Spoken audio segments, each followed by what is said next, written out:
Good evening. It's an absolute delight to be with you again tonight. And tonight I'm going to cover two myths that are linked because they're connected with Spain. And I told my young associate, Father Gregorio, he is from Toledo, Spain, home of El Greco and home of Padre Gregorio Guapo. I wanted to present this because for years and years, centuries, Spain has gotten a black eye because of these two myths. And I want to correct the record, not only for him, but for his whole country. And the first myth we're going to cover is the nefarious Inquisition. And the second one that's linked to it is the Black Legend. And I'll explain that one in the second session. So let's get started. For centuries, the myth goes that the church sponsored persecution, torture, death of thousands, perhaps even millions of people innocent through the nefarious Inquisition.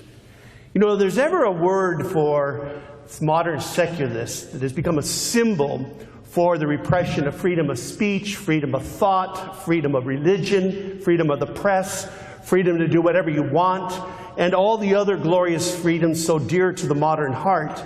It's that word, the Inquisition. For modern secularists, it's like a chilling word.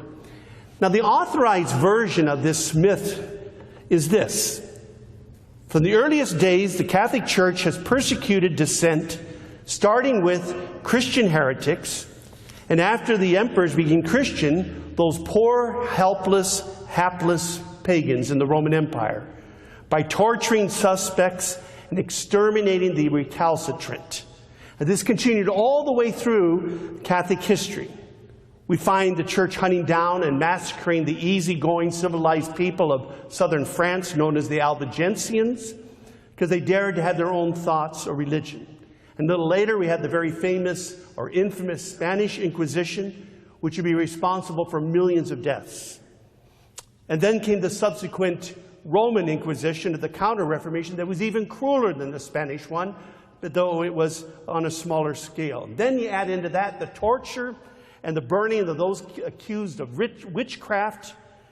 And we know that because of the nauseating testimony of the actual 16th century inquisitor, Father Heinrich Kramer. And this intolerable practice only ceased when enlightened Protestants revolted against the church in the Protestant Reformation, and then still more enlightened Frenchmen and the revolutionaries. They started a great movement for human freedom that eventually spread around the world, ultimately to Russia, where it too threw off the shackles of the Russian Orthodox Church. And because of that, we should be so happy, so relieved, because we now have freedom of religion and don't have to look over our shoulder in fear of some persecution. We can believe anything or nothing, or we can make up our own religion without being arrested or burned at the stake. And this myth must be true, as I said, because this 16th century historian, whose work provided the foundation for these later expositions of the dark and evil history of the Inquisition, he had researched this and he reported it. And he was a priest, a Dominican. Now, just a footnote. This priest, Father Heinrich Kramer, was discredited even in his day, but people fail to mention that. And we'll get to that a little later. First of all, that's the myth. First, you got to remember that this highly colored and misinformed view of the Inquisition comes mainly from the Reformation and the Enlightenment periods, the 16th and the 18th century. Like the propaganda, what I'll talk about a little later, called the Black Legend, the sinister Inquisition myth or lie was largely created by anti-Catholic thinkers who themselves were heretics or atheists, and they resented the church and they resented any measure the church tried to curb their heresies.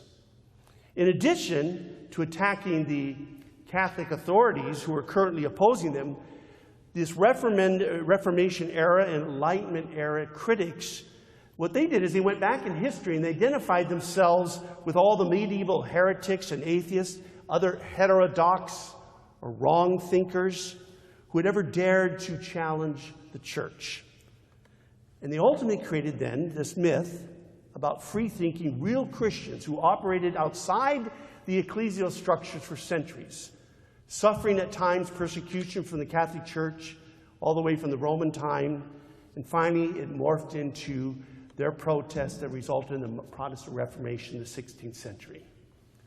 Now, this great myth, and echoes of it, it continues to turn up in historical writings and popular literature even today.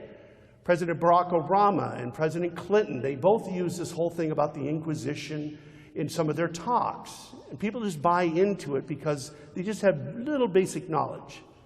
But thanks be to God that historians like Edward Peters in his great book, Inquisition, it served to demolish this myth and to present the true historical reality and the facts about the Inquisition. See, it's important to have clear thinking and accurate facts to knowing what is the historical truth about the Inquisition. Because I'm telling you, there are many, many lies and false facts. For example, how many actual heretics were killed? You'll hear some of the numbers are outlandish, but they're not true. Now, what was the fundamental questions or principles underlying the church's concern with false teaching? Well, the fundamental question at issue is this: does a person have a right to think and act upon any and all ideas, no matter how false or morally depraved? Well, the traditional Catholic view, dating all the way back to St. Augustine, said error has no rights. Now, does that mean the Catholic Church had prosecuted every erroneous opinion about the faith? Certainly not. Another fundamental Catholic principle is that free conscience must not be forced. In fact, where there was ever forced conversion or attempts to do that, the church roundly always condemned it. Now, private belief is one thing, but private practice or practice is another thing. Attempting to spread a false idea or an immoral practice is quite another issue than just simply holding contrary views to the church. And in the case of an unbeliever, the perennial practice of the church was always to spare neither prayer nor a little bit of pain in attempting to lead that person back into the fold of Christ. Now, the church did not prosecute any individual person merely for his beliefs, a procedure that would, you would never really attract people to the truth. What the church was always trying to do was persuade those people in error to what the truth really was. It was only when that person, the heretic, attempted to proselytize or convert other people to false religions or to organize immoral religious practices that the church in Catholic states of Christendom, they took action to stop this activity for both the sake of the heretic and his soul and the souls of all the people that this guy might lead astray. Again, the belief that the church worked on was this: Catholics have always held that the soul is immeasurably more important than the body. Therefore, one who destroys, you see, the faith and grace in the life of a soul is far more guiltier than someone who even killed a person. Another issue is that believers of all religion, until very recent history, they've always considered as absolutely false and pernicious this modern attitude that it doesn't really matter what one believes and that all religions or non-religions are equally good. The traditional principle enunciated by Tertullian and other of the church fathers and found all through the church's writing and preaching ever since is that heresy must not be allowed to spread because why? It destroys souls. So let's examine these principles as they were implemented historically in the church throughout her history.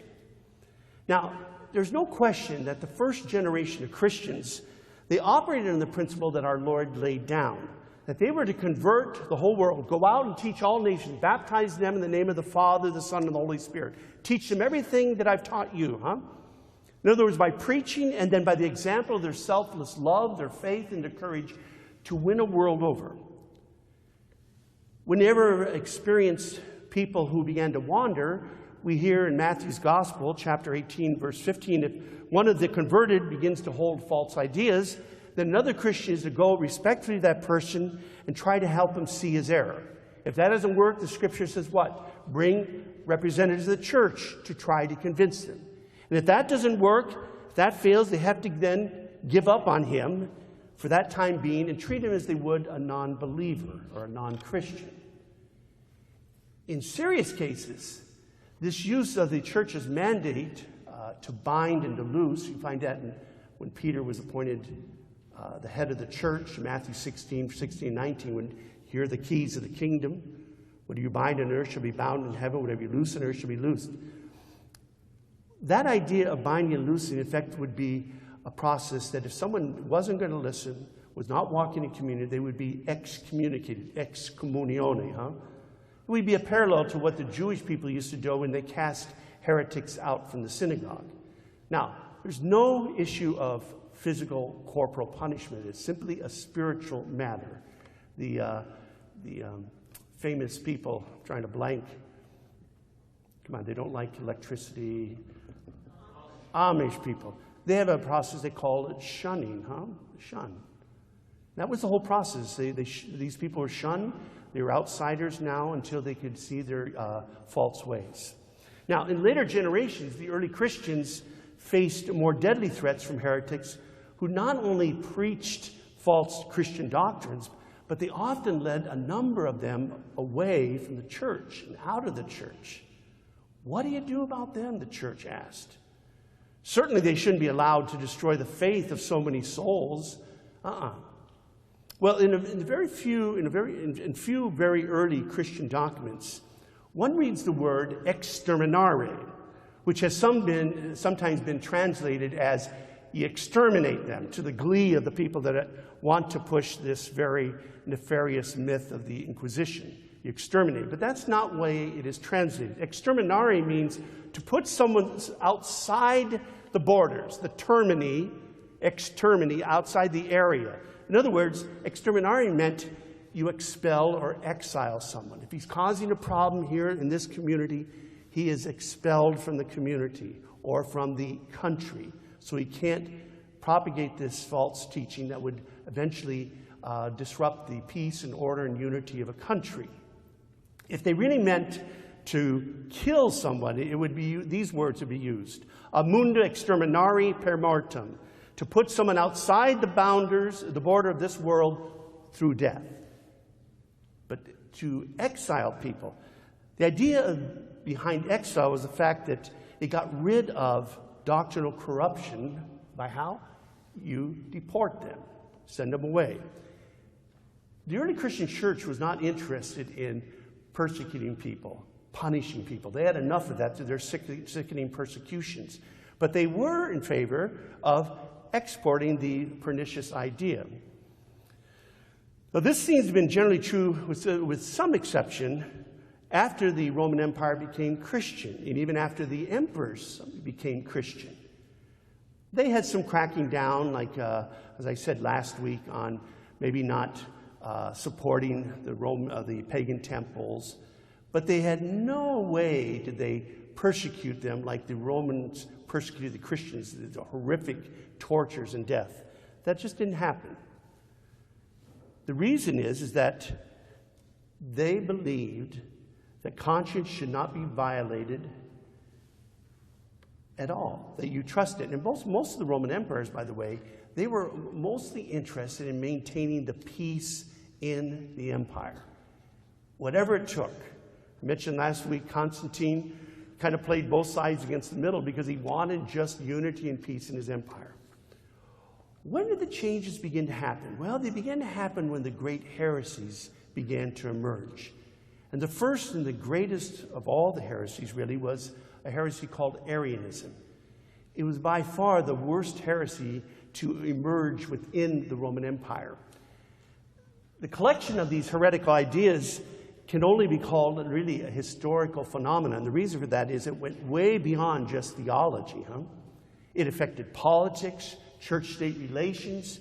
It affected historical developments, not just in that time, but for centuries to come. Henri Daniel Ropes, a great Catholic historian, he calls Arianism the great assault on faith by the mind and he considered it the most formidable heresy of the church's history. John Henry Newman, Cardinal Newman, became a convert to the church from the Anglican faith. He produced a whole classical study on it called The Arians of the 4th Century. What was this heresy? Well, it originated in Alexandria, Egypt, taught, and it was in the 4th century. It originated with a Catholic priest named Arius. He was about 60 years old. He was an ascetic and a scholar. He was a very fabulous preacher, and people just flocked to him and hung in every word he said. But he was the one that came with the conclusion that Jesus Christ was not truly divine. He was just a creature of God with some divine attributes. Now, of course, the church has always taught that Jesus Christ was true God, true man, one divine person, two natures. Now, we had that articulation, but it wasn't as articulated at that time. The church was coming to grips with how do we express this reality that was revealed to us? How do we explain it in concepts and words? And it was still coming to understand that at this very time. In fact, it was this heresy that ultimately led to the articulation of it. Well, this heresy led to divergent theories, and Arius became fabulously popular, delighting the Greek Christian audiences far beyond Alexandria. And even the pagans, they loved it because of its elegant kind of formulations and its equivocation as to the person of Jesus.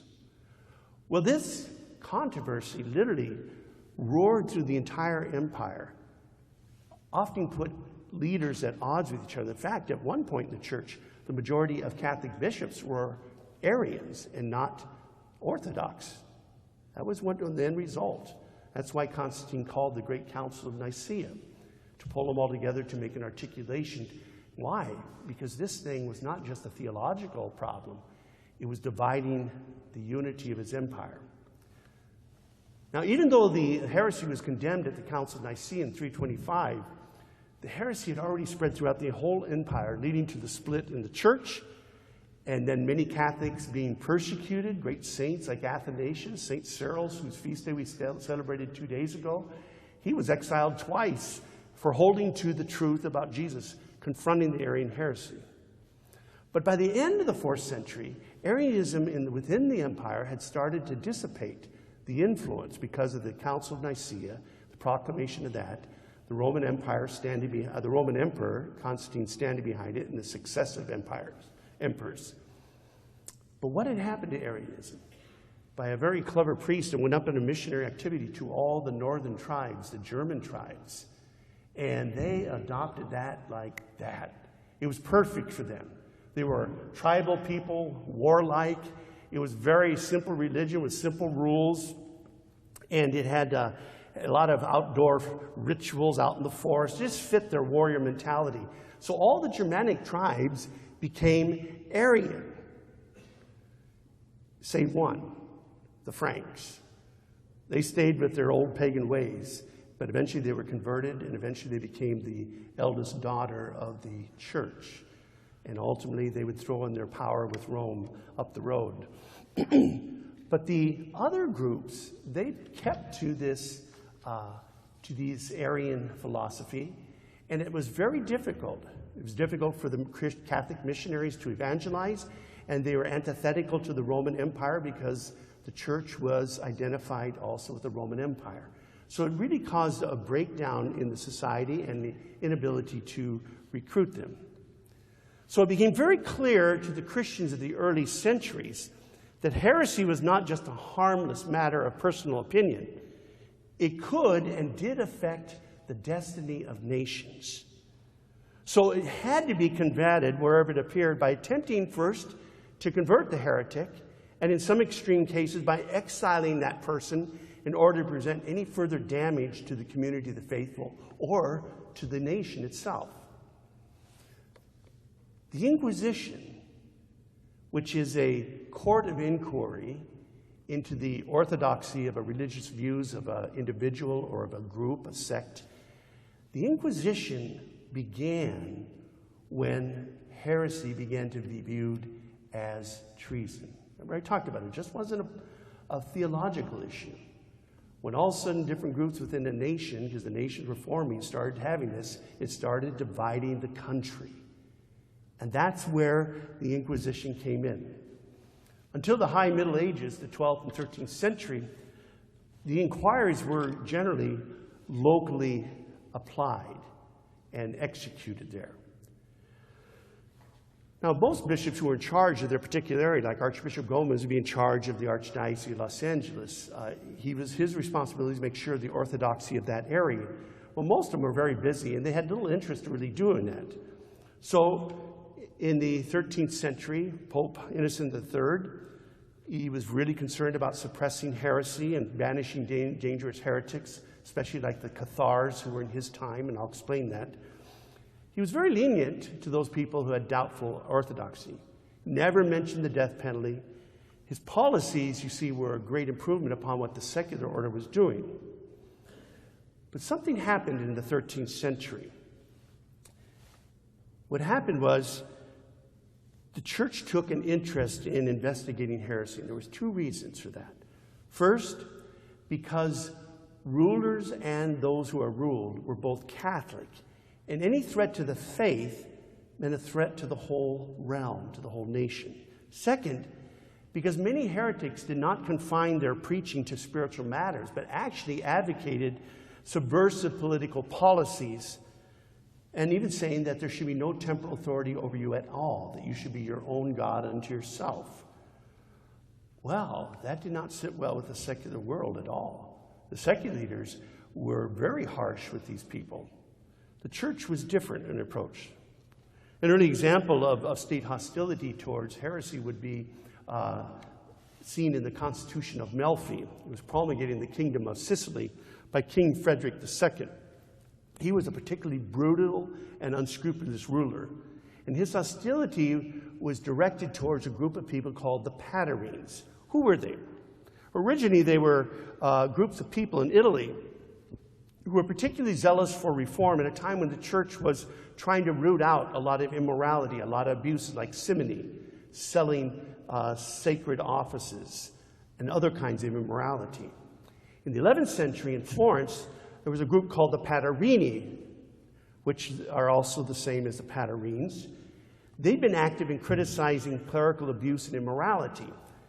Initially, they had the support of the papacy, but it wasn't long before they began to take more and more heterodox positions. For example, immoral priests, they said, no longer had the authority or the ability to do sacraments because their priesthood was invalid because they were immoral. That goes way back to a question about ex opere operato. Does a sacrament work even if the priest is a sinner? And the answer is yes, it does. But they were saying just the different. No, it doesn't, because he's invalidated because he is an immoral person. Well, the Patarines became more and more militant and more heterodox, teaching more and more false truth.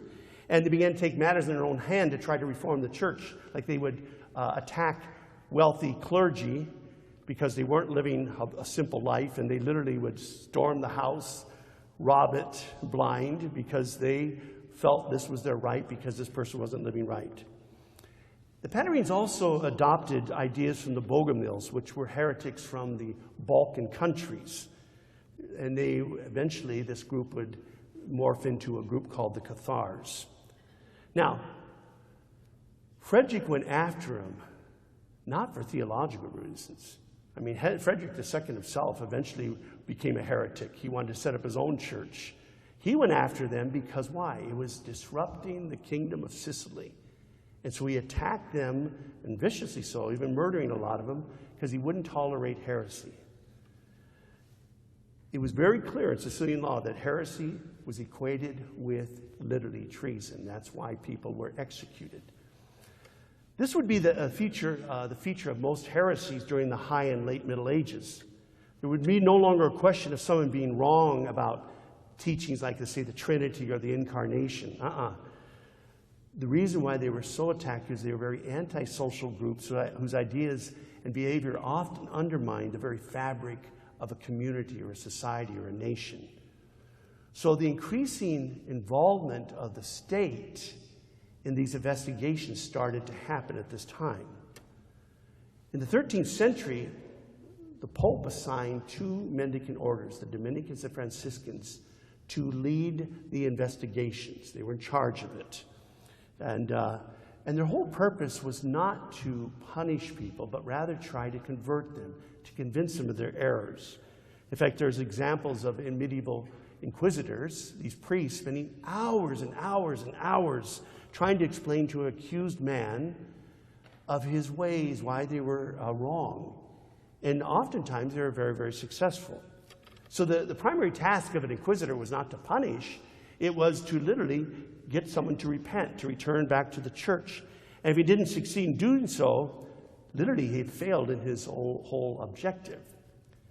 Punishment for publicly professing heresy, especially for promulgating it, were generally not severe in the early medieval period.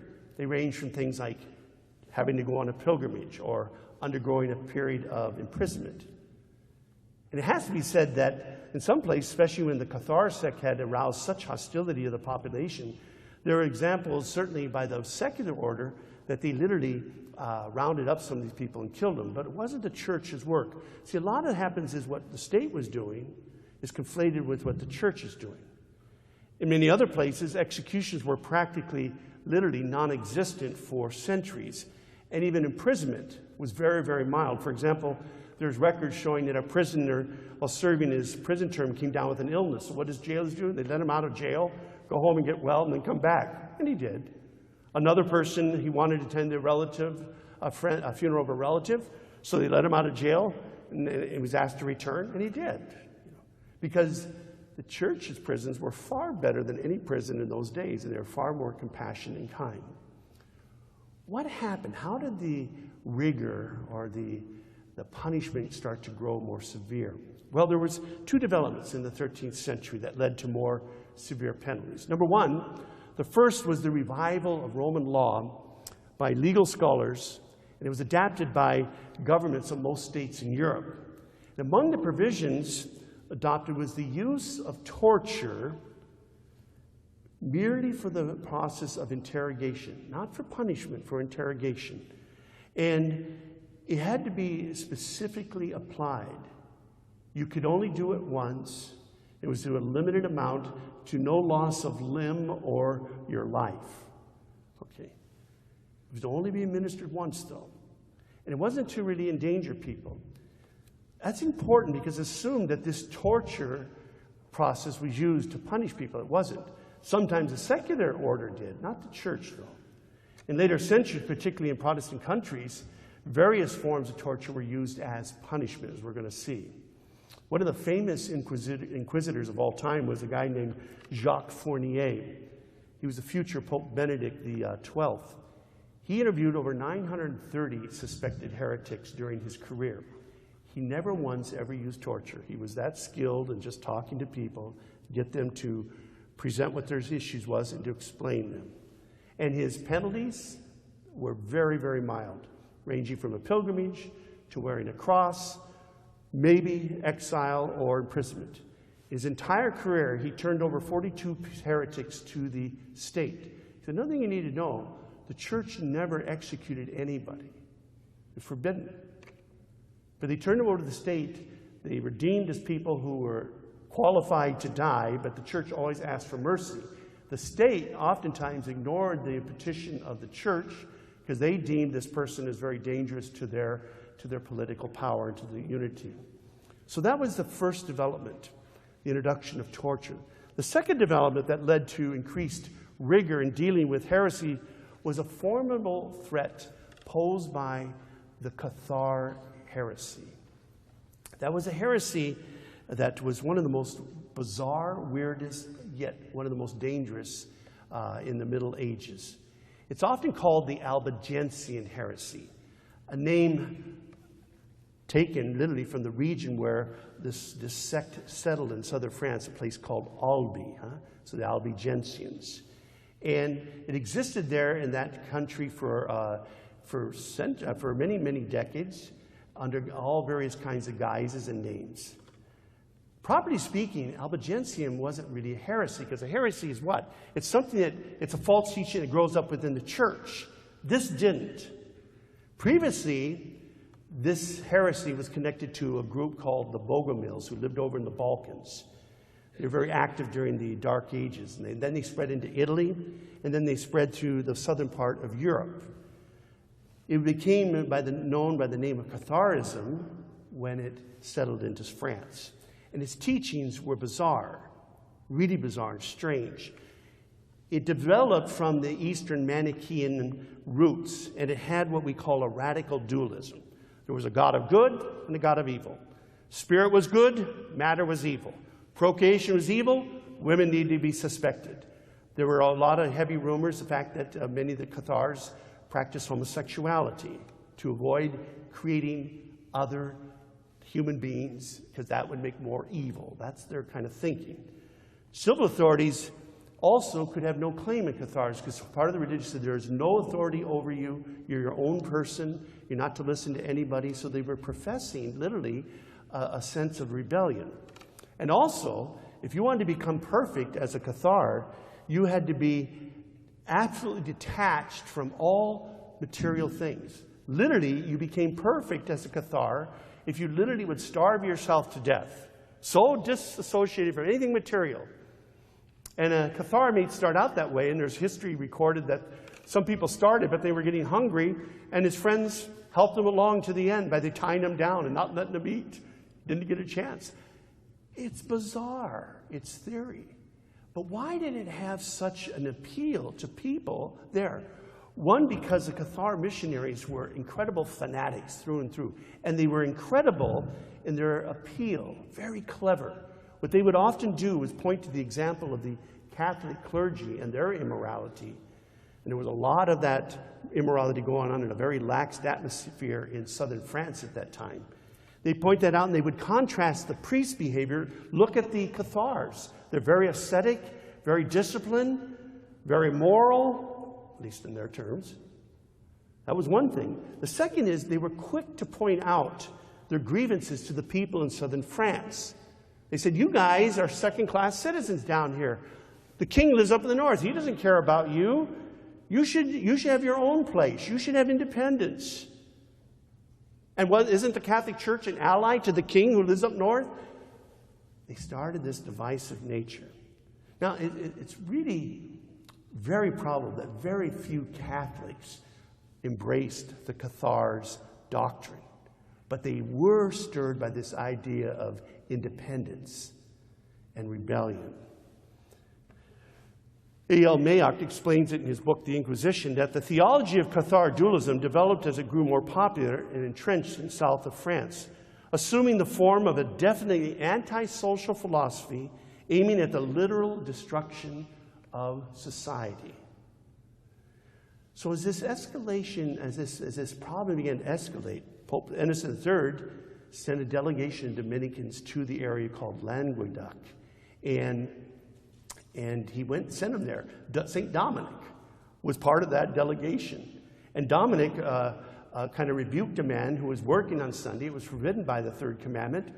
And the whole population turned him, almost killed St. Dominic for simply preaching the truth. Well, in 1207, some Cathars, some radicals, they killed a senior legate who had been sent by the king to excommunicate, and also by the bishop, the Count Raymond of Toulouse. And they placed an interdict on the land. That means you couldn't sell your stuff anywhere. No one would buy it. It was really economically and emotionally and spiritually spiritual devastation. Because with the interdict, you could lose your crown, and then people would cut your head off. Well, the Count of Toulouse quickly repented and reunited with the church. But the fact of the matter is, when the senior legate who went down to present that, when he was killed, it started a whole chain reaction. King of France mobilized a military action against them, because not only was the teaching heretical and false, but they were subversive to the Christian order and the unity of his empire, of the land of France. And furthermore, the espousals of the sect by local rulers in southern France, they started a rebellion of independence to literally divide the country. So the King of France waged a war. It's called the Albigensian Crusade. This thing is still brought up as a way to club the church on the head with it, saying, look, this is the result of the Inquisitions. The church didn't have anything to do with it. There was a king fighting for his unity of his nation and the peace of his nation. The Albigensian Crusade lasted only about 2 months. The conflict between the north and the south part of France, that went on over a period of 20 years. But what stirred a lot of this was these false teachings or false statements. We call it fake news today. Like, for example, the story goes that one military engagement, it was said that a papal legate shouted out, "Kill them all! God will know his own." Well, as you go through the whole history of this, he didn't say it at all. Some guy made it up and put it in the mouth of this legate, recorded it as such, and that has been pushed through history all the way down even to the current time. It was not until the end of the 13th century, in the reign of King Philip the Fair, that this area of Albigensian, Languedoc, was finally brought firmly under the control of the King of France. And they finally had a united country. The Cathars didn't disappear at the time. They merely went underground. It was only in the early years of the 14th century that the surviving elements of Catharism were eliminated from the region, and largely due to a wonderful, powerful, effective inquisitor named Bernard Guy. He interrogated over hundreds and hundreds of suspects, of whom 636 were punished, 40 were killed by the state, 300 with prison, and the rest received lighter sentences. Now, what was happening elsewhere in Catholic Europe? Well, heresy was also being prosecuted, always beginning by attempting to reform the heretic. Need be, exile. Execution was really rare. In England, between 1401 and 1485, for example, 11 heretics were burned. Now, often you see there's a confusion and a blending of what the state was doing and the church was doing. And that really makes history kind of murky. You have to be really discerning how to figure this out. The fact of the matter is, in some areas, little distinction was made between heresy and rebellion.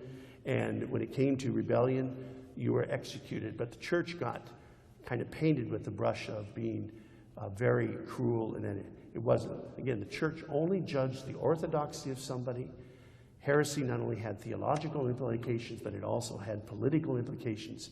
When they were judged, they turned into the state, and the state, with a plea of mercy, the state sometimes listened, but most of the time didn't. They executed. Now, the best known of all the Inquisitions is one called the Spanish Inquisition. And it's been tied to the second legend or myth that I'm going to talk about. It's called the Black Legend. Thanks be to God that there's been revisions of this Spanish Inquisition, this myth. For example, Henry Kamen, he wrote a book called The Spanish Inquisition, Historical Revision. What he did, which a lot of historians didn't do, a lot of historians in the modern 1900s just went back to the Enlightenment period, took people like Gibbons, those kinds of people who were very anti-Catholic, hated the church, and they just used them as their original sources. A person like Kamen went back to the original sources and began to sort through it, the actual records of the Spanish Inquisition. And his work has been helpful to demolish these long-held myths. Now, one myth spun by the English Protestant writers had to do with sadistic tortures, supposedly used by the Spanish Inquisition, the priests and the church. It turns out, as I mentioned, torture was very rarely used. And when it was very limited. In one group of 7,000 accused persons who came before the Inquisition in Valencia, only 2% were tortured, and for no more than 15 minutes at a time. Executions were rare.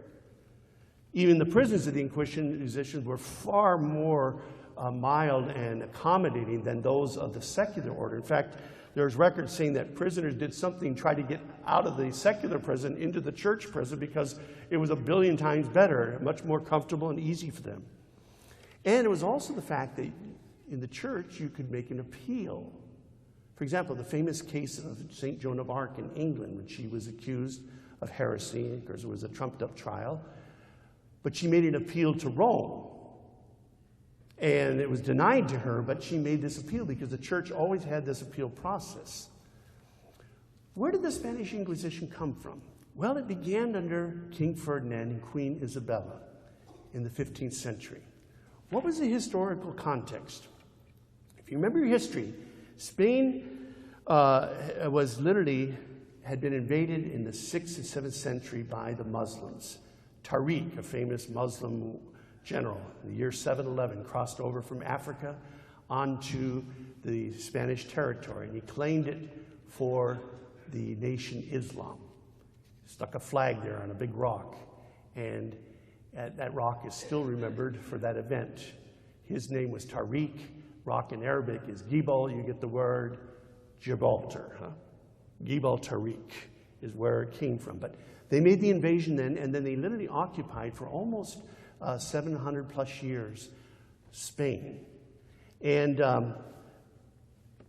when the Reconquista started with Ferdinand and Isabella pushing out the Muslims, they encountered different groups that were in that country. There were the Muslims that they pushed out, but there were also what we call the original Catholic people, Spaniards of the Visigothic origin, the traditional tribal people there.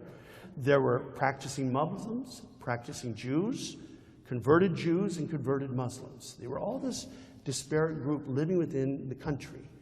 Many Muslims became Christian, some authentic, most of it didn't. And some Jews became Christian, a lot of them authentic, some weren't. The problem was that they became kind of like a fifth column for the enemy, trying to subvert this attempt to retake, reconquer Spain and create a one nation for the Spanish people. That's what led to the Inquisition, to decide whether someone was really truly a convert to the church, really professing faith or not. So, although the Inquisition is essentially a church court of inquiry, as I said, what happened in Spain, it began to be controlled by the crown, a fact that caused a lot of friction between the papacy and the king himself. Once unification was achieved, the Moors being driven out of Granada in 1492, well, the Inquisition in Spain became less and less prominent. The situation lasted until the Spanish Reformation, when Charles V and his son Philip II reactivated the dormant Inquisition. For what reason? Well, a couple things. They had begun to see the effects of the Protestant Reformation up north. The ideas that Martin Luther spawned created what they call the Peasants' War, and it literally divided countries. And Philip II was scared, as his father was, of that coming to Spain. So they reactivated to the Inquisition to judge whether these things, well, basically to keep people out. Telling them very clearly, you come here, you're going to be judged, and it could be your life if you come here. The Inquisition remained in existence in Spain, as I said, looking out for Protestant missionaries coming across the board. And the very presence of this court seems to have had the desired effect, because in the century of the Reformation, the Spanish Inquisition, in cooperation with the state, only executed 182 heretics, or less than 2 a year. By comparison, the Protestant persecutions of the Catholics in England, Ireland, and Netherlands, and elsewhere in Northern Europe, together with the wars of religion, it took literally tens of thousands of lives. Again, a lot of these figures are conflated under the Catholic Church, and they're not. Protestants had a whole bunch of things going up in their way that the Catholics had nothing to do with. Besides the Spanish Inquisition, we had the Roman Inquisition. During the 16th century, a tribunal was set up in Rome, again, to deal with what? The threat of Protestantism coming down into Italy, Malta, and a few other territories. And the tribunal also dealt with accusations of witchcraft and other accusations of people teaching maybe quasi-heretical teachings. You know, this was the Inquisition, by the way, that tried Galileo. And that'll be another myth we'll come to up the road. But it was the Italian Inquisition that tried Galileo. Again, the Inquisition of Italy, it found very few heretics, Very few, even less than that, received the death sentence. For example, in the Venetian Republic, from the mid-16th century to the mid-17th century, 100 years, there were 4 executions out of 1,000 cases. And there were similar single-digit executions elsewhere throughout all of Italy. In fact, in the course of the entire Italian Inquisition, nearly 200 years existence, some tens of thousands of cases were investigated with a small number. The most accurate number we can get is that 2% ended in some sentence, particularly death. In fact, by the mid-19th century, the career of the Italian Inquisition was largely over, though it was picked up again, just like the Muslims picked up the word crusade. That wasn't part of their language for 1,000 years. They picked it up when the English and the French in their colonies talked about they were there as the new crusaders and oppressed the people in the modern age, and it was at that time they picked up the Crusades. The Crusades weren't even mentioned in Islam history. Well, same thing happened when Italy started going through its process of becoming a country. These free thinkers, these revolutionaries, used the word Inquisition as kind of their rallying cry. In the rest of the Italian states, local governments had phased out the Inquisition really by the 18th century. Now, I'd like to just take a moment to compare the justice of the Inquisition, both in Spain and in Spain and Italy, a little bit in England. I'd like to compare that with what was happening in the rest of Europe. During the 16th and 17th centuries, punishments for various offenses included such cruelties as disembowelment, gouging out the eyes of an offender. Until the 19th century in England, included capital punishment for simply stealing a shilling or cutting down a tree.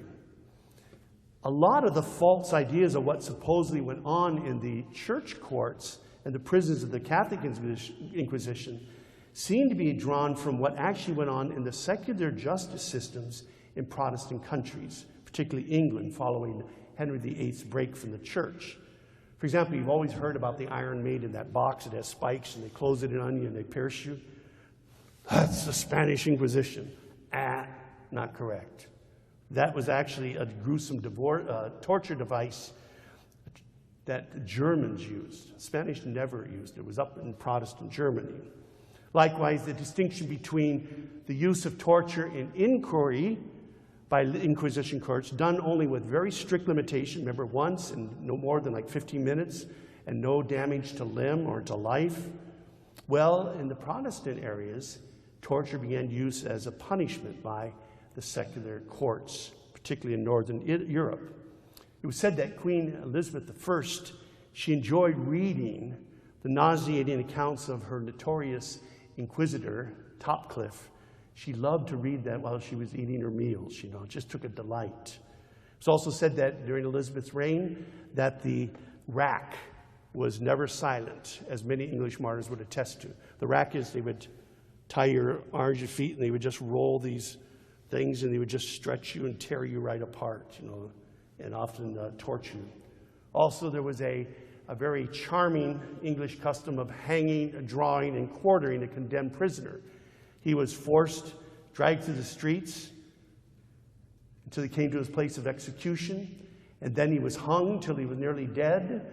Then they'd drop him, let him revive a little bit, then they would disembowel him, take out his intestines and put him in a pot to boil right in front of him while he was still alive. Then they would attach him to arm and legs to 4 different horses and send him in 4 different directions, and there you get it, hung, drawn, and quartered. You saw that in that movie Braveheart, at the very end. That was the whole issue of that. Now, I know of no incident in history that the Catholic Inquisitional courts ever did anything like that. What about the issue of witches and witchcraft? The Inquisition was not interested in witchcraft, really. Now, these practices existed way back in ancient times. You know, there's recordings that many of the great saints of the early church went against these sorcerers, and they literally did things even greater, we consider it by Satan's power, did things greater than the saints themselves. And I was reading an interesting thing about that, is that witchcraft always had some of the same practices Even though they were in totally different areas of the continent at different times, they always seemed to have the same evil practices, which kind of thinks that Satan is not too creative. He just uses the same tactics. But it was very interesting, kind of a little creepy. But by the time the conversion of Europe had been achieved, the witchcraft, occult, they'd literally retreated to the margins of life and society. And there was a healthy skepticism about it all. In fact, the early medieval kings, St. Alfred the Great, rejected the suggestion that he investigate the activity of witches with the explanation, quia non sunt. That's Latin for, because there isn't any. As for the Inquisition, it was forbidden literally in the 13th century for bothering witchcraft cases. Because why? Its focus was on doctrinal heresy, not on superstition or black magic. That same attitude prevailed through the age of faith, but it changed a bit in the 15th century when some heresy began to get mixed up with occult practices. But in many cases, these investigations really turned out to be the results of popular acclamation. Someone saying he or she's a witch, and when the church looked at it, said no. In the 16th century, the famous witchcraft heresy that gripped Northern Europe. Well, again, who's up in Northern Europe at this time? It's the Protestants. And they were spurred by Martin Luther, who saw a devil behind every post and pillar and rock. And fomented by that, the Protestant sects literally had gone on this witch hunt, and many people died. It's interesting that literally by the 18th century, many of those sects literally didn't believe in the presence of Satan and removed it from all their catechisms. So from the earlier period, though, arise many lurid accounts of torture and burning, and they were wrongly associated with the Catholic Inquisition. Again, the church didn't do any of this stuff. This was done by a lot of the local people. Sometimes there were Catholic rulers. A lot of times they were Protestant. So the moral of the story is basically this. You got to be careful about what you're reading and who you're reading. Wherever witchcraft was, it was mainly instigated by a guy that I mentioned at the beginning of this talk. His name was Father Henri Kramer, a Dominican. He wrote a book called Malleus Maleficarum, and it was a lurid account of investigation of witchcraft by an inquisitor named Henri Kramer, who was censored and then fired as an inquisitor within a few years of writing the book. So he basically made all this stuff up, and he was discredited even in his own time. But his book still exists, and people still draw from that all these lurid accounts of terrible torture and killing. Another widely used source, again, a false source, fake news, was a 19th century French writer, writing history of the Inquisitions. His name was Etienne Léon de la Montlangon. He wrote very detailed accounts of witchcraft and witch trials, large numbers of horrid executions. And these were all accepted at face value, literally up to the 1970s. Thanks be to God, a historian named Norman Cohn, he smelled a rat and he began to investigate both this author's scholarly credentials and his facts, and they turned out to be just the opposite, wrong.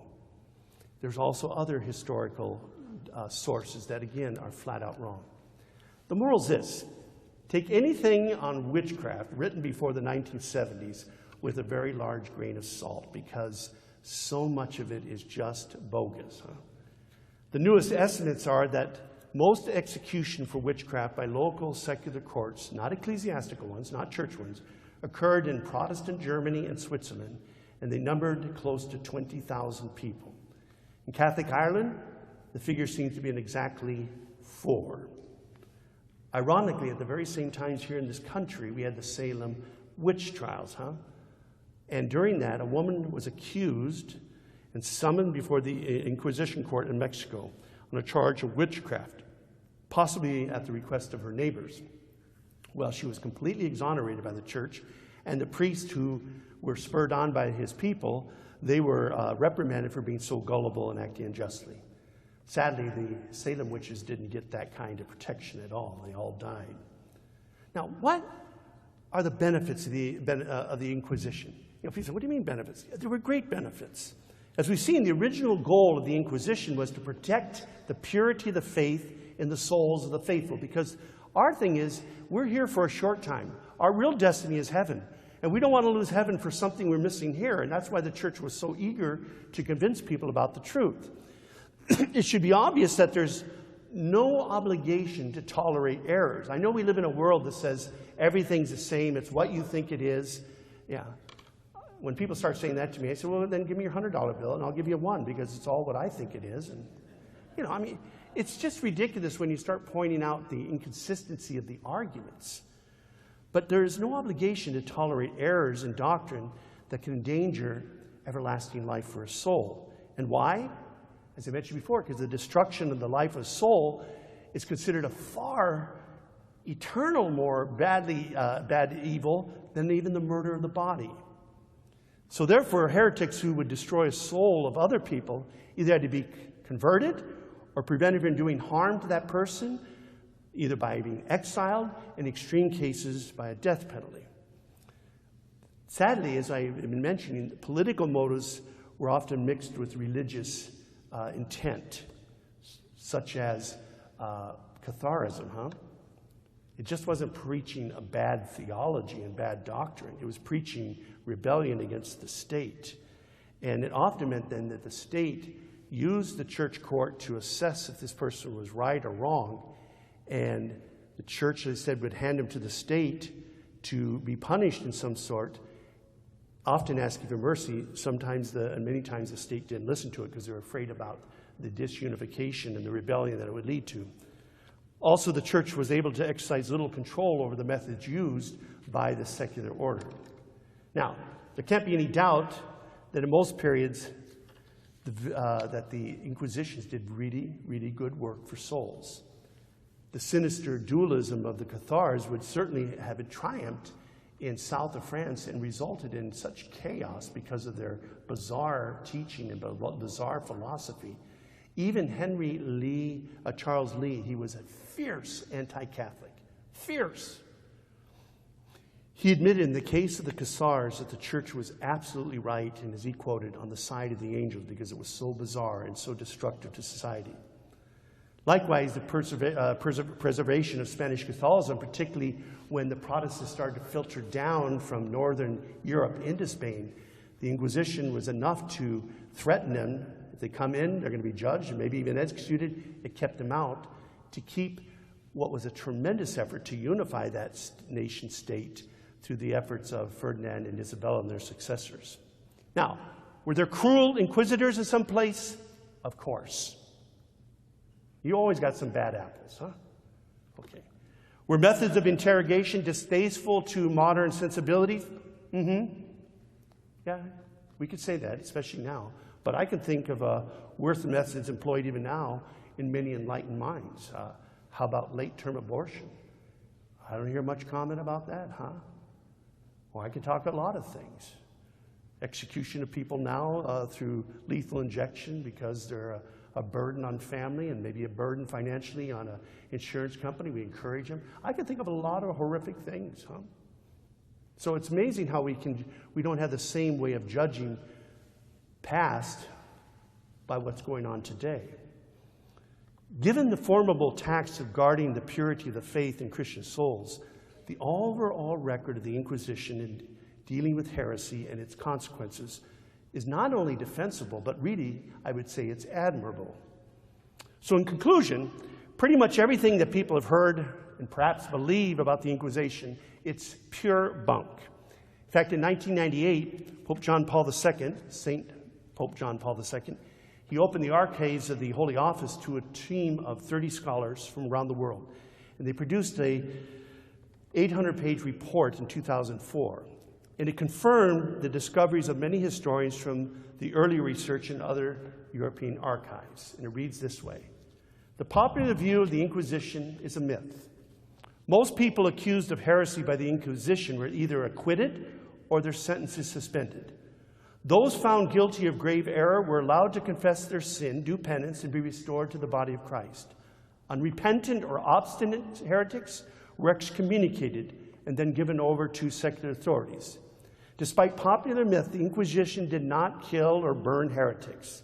The simple fact is that the medieval Inquisition saved uncounted thousands of innocent and not so innocent people who would have otherwise been roasted by secular lords or mob rule.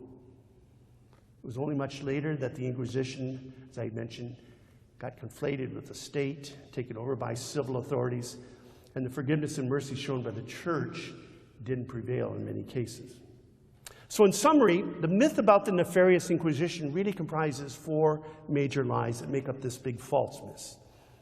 Number 1, the sources from which the opponents of the church drew their information were mainly very anti-Catholic sources, written by Protestants in both the 16th and 18th century who opposed the church and wanted to undermine the church as well as the rationalists later on. Number 2, what was being judged was heresy. And heresy was more than just a religious matter, trying to maintain the purity and the authenticity of the faith and the salvation of souls.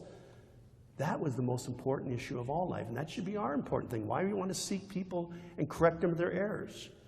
But heresy wasn't just theological. It also undermined the safety and stability of civil society as well as the life of the church.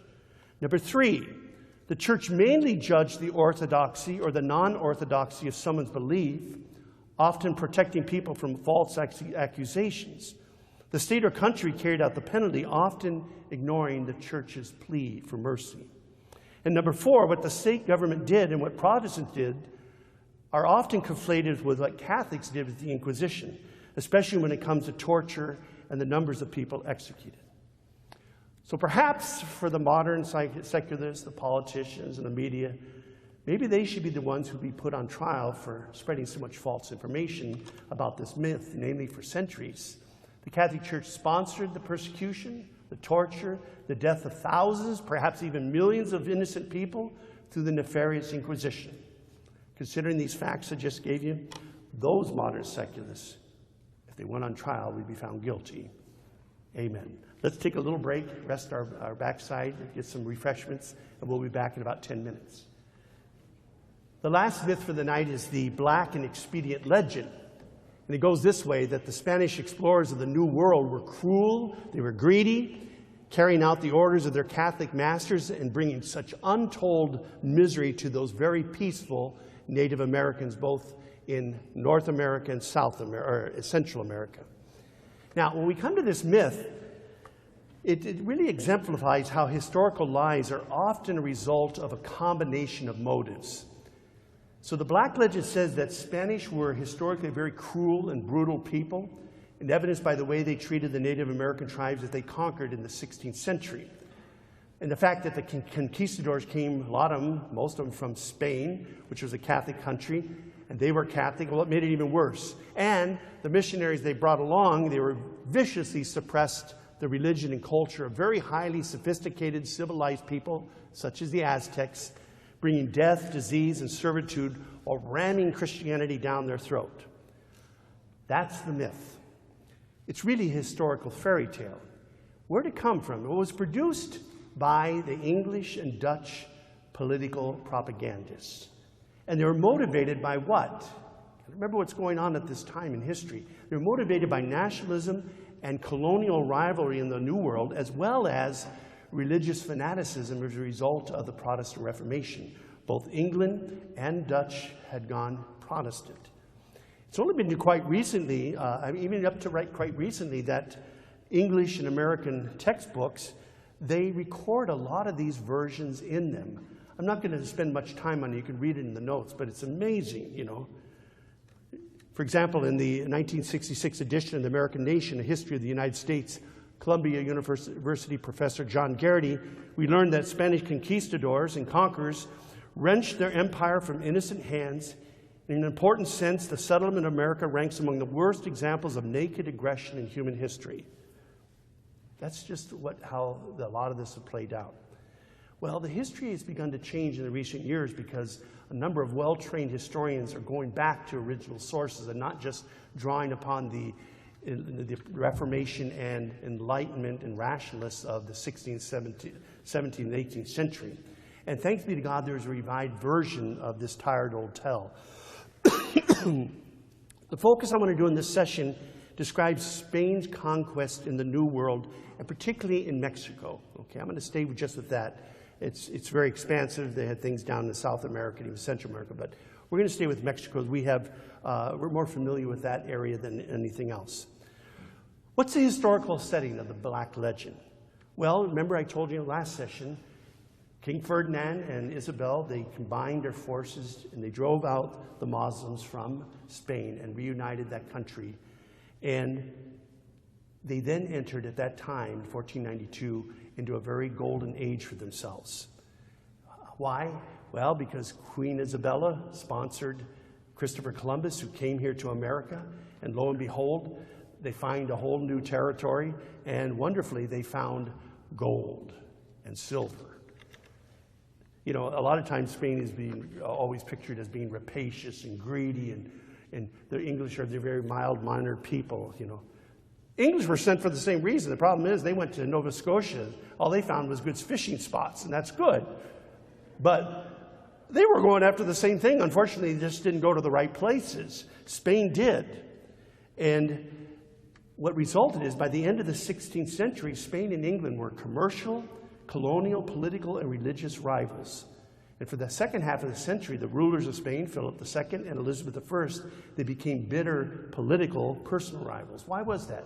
Well, Philip was married to Elizabeth's half-sister, Mary Tudor, during Mary's brief reign of 5 years as the only legitimate and only Catholic ruler of England since, to follow Henry VIII.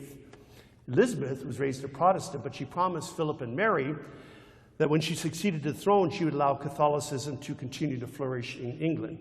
Obviously, she broke that promise. She carried out tremendous persecution of the church. Thousands of people have died.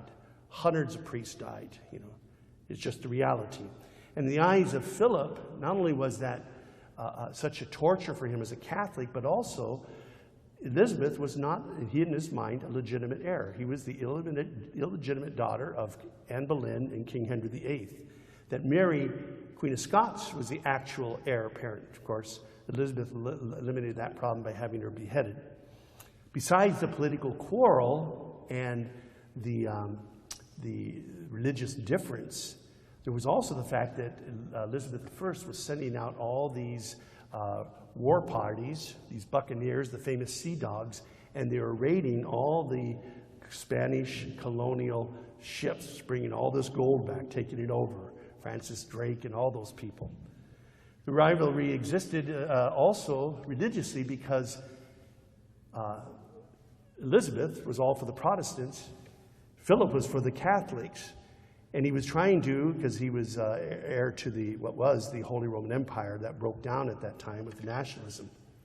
But Elizabeth was supporting the Protestant effort everywhere it was. Philip was trying to promote the Catholic religion. Also, Philip was confronting the grave threat, and that was the Ottoman Turks that were invading up through the Balkan countries all the way to Vienna. They went twice. They almost conquered all of Europe from that. Thanks be to God, they were pushed back twice. Elizabeth stayed out of the war. Philip had to fight it by himself, because why? Elizabeth and even the kings of France had deals, commercial deals with the Turks, and so they didn't want to get involved. And so Philip really resented all that. This meant that when the most serious confrontation occurred between the West and the Turks, as I mentioned, they just stayed out of it. It was very, very painful for Philip and very irritating to him. How did the legend grow? Well, it started with the printing press. It was the key factor in the growth of the dissemination of the Black Legend, that Spain was this cruel, rapacious people, that just white people out in front of them. Printing press gave the English and the Dutch a wonderful time to promote all these little pamphlets saying all these kinds of horrible things about the Spanish. And some of the Dutch converts were also revolting against Spain, because at that time Netherlands belonged to Spain. So they wanted to rebel and form their own little country. So from the presses in Holland and England, these propaganda pamphlets spread all over Europe. And they were always painted in the most horrific ways. If you look at these things, Spaniards were always depicted as cruel, lazy, bigoted, and fanatical. So different from the nice, well-bred, benevolent Englishmen and Dutchmen. For example, there was pamphlets full of supposed Spanish atrocities in the New World. Some pictures showing these Spanish people sitting around a fire roasting an Indian. Other ones showed this scene where in the background is buildings, and it's obviously they were Dutch-style buildings. This guy never went to the place to record this stuff. He just made things up. Historian Philip Wayne Powell put in his book called The Tree of Hate, Propaganda and Prejudice Affecting the United States' Relationship with the Hispanic World. He said the killing of Indians by Spaniards, they became in these pamphlets atrocity and ruthless extermination. But when Englishmen ran Irishmen to death by the thousands in their own bogs or slaughtered them after surrender, this was called Irish problem. And in contrast to the alleged Spanish brutalities, what do we get the image of the Pilgrims sitting down to a nice little meal with those nice little Indians on Thanksgiving Day, huh? However, when you look at history, the relationship between the English and the French with Indians, it wasn't friendly either. The Puritan preacher, famous preacher, Cotton Mather, he considered the Catholic Church the Antichrist, literally. He had very disparaging attitude towards the Indians. In fact, when they began to die because they didn't have the immunities, when germs came, he was delighted. Delighted because it meant it made room for better growth, which means made room for people like him. Governor Bradford, he was governor of Massachusetts. His people took revenge because a raiding party, Indian raid party, killed some white people. They wiped out the whole tribe. And he said the stink and stench of the burning process was terrible. But the victory seemed a sweet sacrifice, and they, the English, gave praise, therefore, to God. Oliver Cromwell, he was another Puritan. He spoke in the similar language when he slaughtered 3,000 Irishmen. Obviously, the Puritan deity was generally happy with the destruction of non-Puritans, especially if their bodies were burned. And it often is stated disparagingly that the Spanish went just to the New World out of cupidity, greed, to get gold and silver and gems. Well, they all did. As I said before, the English were just unsuccessful. But the fact of the matter is, as we well know here in this country, we used to be on a gold basis, gold system, then a silver system, and now that's all gone. But it was the fact that precious metal kind of marked your success and stability as a country. And that's why they were trying to find that and store it. So, and because the conquistadors were hired by the countries, I mean, obviously they probably like to keep some for themselves, but they would always bring us back to their country of origin. So Spain became fabulously wealthy literally to the envy of England and Spain, England and the Dutch. So what really happened? Well, we know in history, in 1519, Hernando Cortez came to the eastern shore of Mexico, the peninsula there, with 300 men. And then they began to move inward. Now, their whole attempt was to literally make contact. They had heard that there was this great emperor, lived in this magnificent city. They wanted to make contact and have a relationship with him. But as they came aboard, all of a sudden, all these other Indian tribes came to join them. And the reason is because they had been so persecuted by the Aztecs in a very terrible way. The Aztecs seem to have built on the civilization of the Toltecs, and in many ways, architecturally, engineering-wise, they were very civilized people. In fact, when the Spanish ended up at Tenochtitlan, now in Mexico City literally was a lake, a big lake, and they had these beautiful causeways built out to this magnificent city in the middle of the lake, gleaming white stone. And Bernal Diaz, the secretary for Hernando Cortez, said that many of the conquistadors who had visited many of the cities in Europe said nothing matched that. And they were extraordinary. They were really advanced in that way. But they also encountered the demonic religion of what they did, their human sacrifice. And they think, a lot of scholars think that that was developed by Aztec authorities as a way of creating fear in their own people's life, as a way of controlling other people and controlling the entire region. And it was literally human sacrifice. If you've ever been to Mexico City, you go to the Temple of the Moon, the Temple of the Sun. They're the big ziggurat towers. You go all the way up to the top. And literally what they would do is they would execute literally tens of thousands of people every year. And how'd they do it? They would have wars with other tribes. And the whole purpose of the war was to go and get people and bring them. And they just didn't use them. They used their own people, even children. They selected certain children, kept them in the nursery, and then they marched them up and they killed them. And if the children cried, they considered that a real mark of real success and a blessing from the God, because it would bring rain and new life to them. But Hernando Cortez comes on this scene and sees this absolutely demonic human religion. I mean, it's just this demonic religion. And it was just horrifying, because they take them to the top and they take an obsidian knife and they cut open your chest and they rip out your heart while you're still alive, throw the heart into the mouth of the god with kind of fire, and then oftentimes they would skin alive this person, and they would put the skin on them, the priest would, and they'd run around the city with these bloody skins all over them. So you can imagine that, and their hair was matted with crusted blood. It was just sickening. And they would kick the body and roll down the ziggurat steps all the way to the bottom, and either animals ate them or the common person ate them, often cannibalism. In fact, Bernardo Diaz, the secretary, writes that Cortez was invited to a dinner and he wouldn't touch any of the meat because he was afraid it was human sacrifice, it was cannibalism. He really felt that. Well, what happened was that Cortez finally had it up to here with this murdering of all these people. So he ordered Montezuma to stop it, and he did. But that outraged the priests and even the people. And the end result was that a big war broke out there. Now, two things happened. The Aztecs would never back down from a fight. And the Spaniards, even though there were 300, they were far superior in terms of their weaponry and their battle maneuvers. And they literally wiped out hundreds and hundreds, if not thousands, of these Indians. Now, the Spanish lost some people, and what the Aztecs would do would cut off their heads and throw the heads at the other part of the army to intimidate them. Well, it just made them angrier. Another thing is that they believed, especially Cortez, there was 2 or 3 incidences where he was literally liable. I mean, he was ready to be captured. Could have been captured. Could have been killed 3 or 4 times. But the Aztecs believed you don't kill the leader.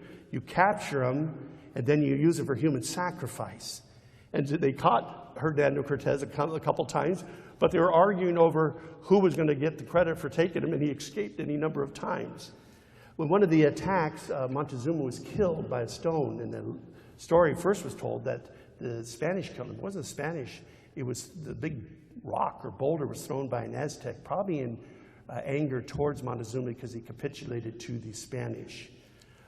But the end result was, because they had superior weapons and strategy, they took over the country.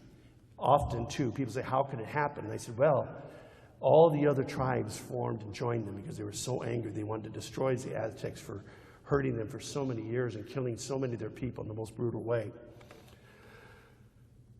During that time, the fact that matters, you always have some abuse. We're not foolish people to think that everybody was a saint and perfect. There was some abuse.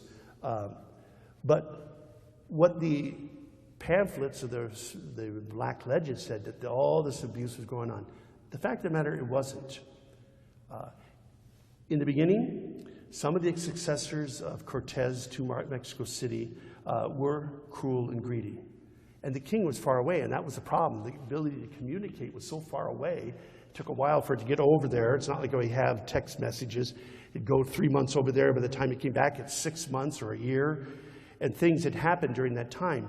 But by far and away, the king ordered not to have any slavery, and so did the Pope. And he appointed the Bishop of Mexico City as the protector of the Indians. In fact, he smuggled out through a messenger the message that the previous head of Mexico City was doing cruel things, and the king had him removed.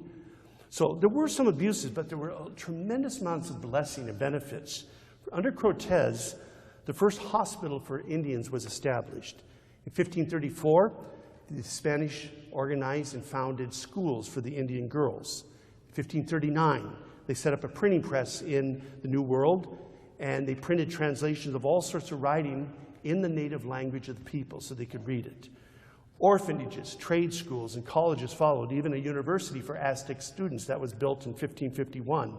The curriculum was based on the famous university in Spain called Salamanca.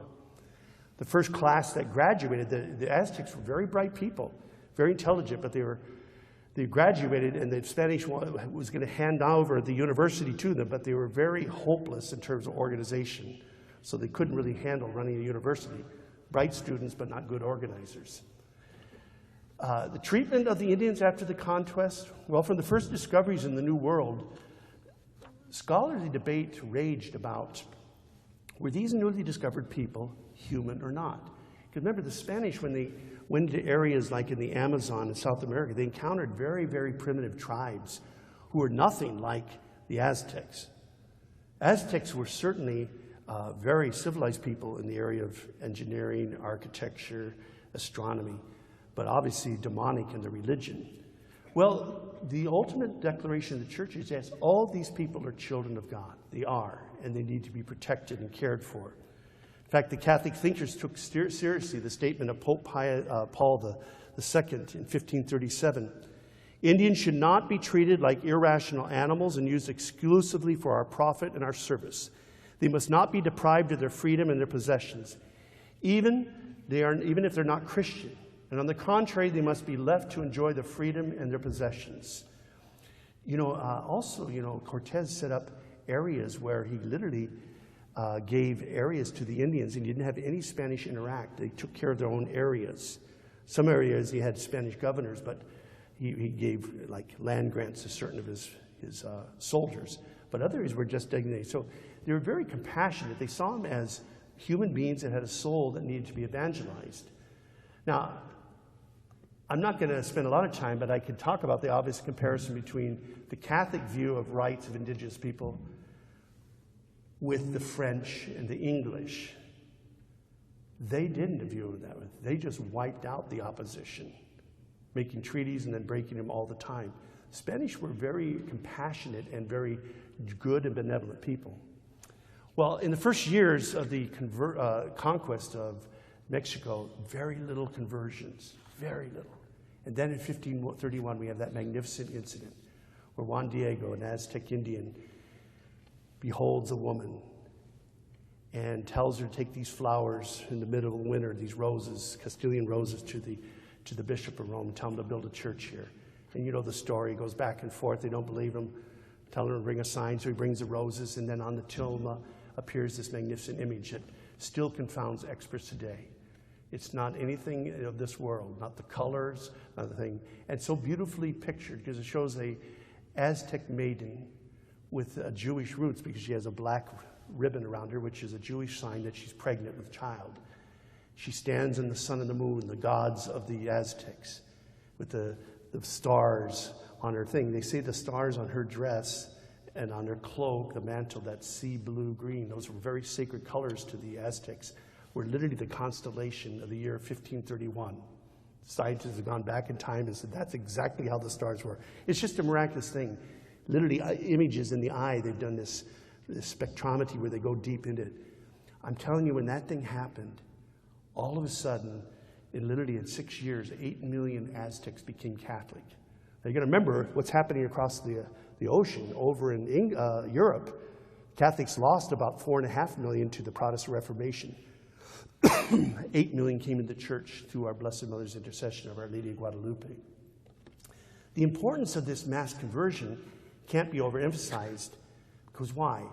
Because the conquered and the conquerors, what do they share now? A common religion, huh? And since Spanish were not like the English, they weren't racially prejudiced at all. Now, because they were Christian and Catholic, they were willing to intermarry. And they did, producing a whole new mestizo blend of people. And it was racially homogeneous, and it led to the pacification of the whole country. And the fact of the matter is that didn't happen with the English. Well, okay, you can say Pocahontas and John Smith, but that was about it, It wasn't done that way. I've given you a sketch of the Spanish behavior in the Americas in some detail because it's the main feature, as I said, of the Black Legend, whether in 16th century Holland and England or even today, sadly, in American textbooks. Were the Spaniards unusually greedy and cruel compared to their English colonial rivals? Did the church violate natives' rights in the zeal for souls? The record speaks for itself. The answer is no. Atrocities that have been in all the colonial enterprise, both by the colonists and the colonized, they were there, some.